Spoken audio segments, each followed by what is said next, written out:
সালাম আলাইকুম। আমার একটা জিনিস খুব খুশি লাগতেছে। আমি কালকে বাসায় আসছিলাম না, আমি আসছিলাম উত্তরা। সেজন্য তারেক ভাই আইছে মিরপুর 10-এ, এই 7-এ, মিরপুর 11, 7 নম্বর লাইন। যে মেয়েটা পিচ্ছি মেয়েটা মেরে ফেলাইছে সে আর মা বাপ মায়ের হাতে দেখা করতে আইছে। আমি সত্যি অনেক খুশি হয়ে গেছি যে শ্রদ্ধা আছে, সম্মান আছে, সম্মান যাকে দিব তাকে সম্মান পাবে, এটাই নিয়ম। ধরেন এই যে একসাথে আমরা সাবলেট আছি, তাই না? সাবলেট থাকার পরে আপনাকে আমার বিশ্বাস আছে না, আমি আপনাকে বিশ্বাস করে আমার ছেলে মেয়ে দিয়ে আমি চলে গেলাম যে ভাইয়া কি বোন একটু দেখে রাখো। এই দেখার কথা কয়ে তোমাকে আমি বিশ্বাস করে শ্রদ্ধা করে সম্মান দিয়ে আমার ছেলে মেয়ে তোমার কাছে আমি রেখে দিয়ে গেলাম। তো সেই মানুষকে আপনারা তাকে মেরেই ফেলা দিতে পারেন? এটা নিয়ম আছে? আর দ্বিতীয় কথা, আরে খানকির ফোলা, তোর তো বউ আছে না, হাতির মতো একটা বউ, তোর তো ছেলে মেয়েও নাই। তে তুই ওই বই থুইয়া ছোট্ট একটা শিশু বাচ্চা, 7 বছরের বাচ্চা, তোর রুচি এত খারাপ, তোর রুচি এত খারাপ, হারামজাদার বাচ্চা, হারামজাদা।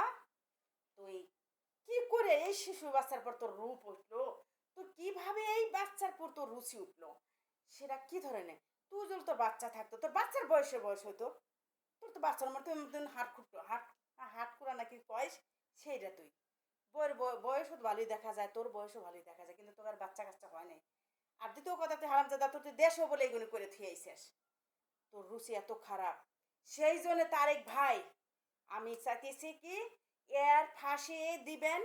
ফাঁসি দেওয়ার পরে তালিকা দেশবাসী বুঝবো যে আর কোনো শিশু হত্যা, আর কোনো নারীর উপর নির্যাতন, মানে কোনো নারীর উপর অফিসার ভালোবাসার কথা কয়ে ফাঁকি লিয়ে তাকে মারা, তার ইজ্জত হানি করা, এইটা যাতে আর না হয়। ঠিক আছে? লগে দুজনে কি ফাঁসি দিবেন, ও বইয়ে কো ওকো। যদি ওরে মারার চেষ্টাও করতো, কিন্তু ওকে কিন্তু মারতে পারতো না। ও যদি চিৎকার দিত যে আমাকে বাঁচান, এই মেয়েকে মেরে ফেলাইতেছে, আমাকেও মেরে ফেলাইতেছে, কিন্তু ও যে জব করছে, ওর ছেলে বেশি অর্পদে হচ্ছে ওই মহিলা, মিন অর্পদে হচ্ছে মহিলা। মহিলা যদি সহযোগিতা না করতো, কিন্তু ওর জামাই পারতো না, কোনোদিনও পারতো না।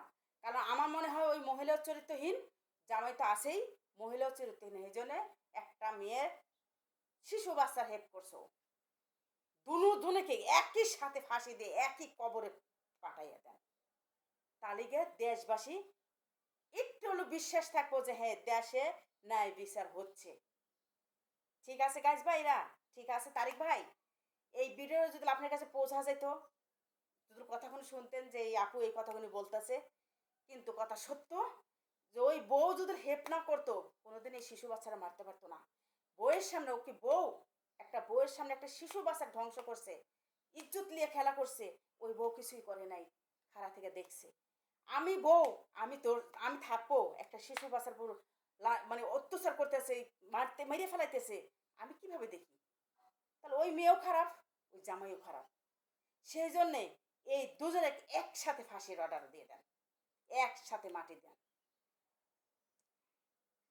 গাইস, কথা যদি ভুল হয়ে থাকে ক্ষমার দৃষ্টি দেখবেন, কিন্তু আমার হিসাবে তাই। আমি যদি সত্য, কালকে যদি আমি তারিক ভাইয়ের সাথে দেখা করতাম, আমি একই কথা বলতাম এটা।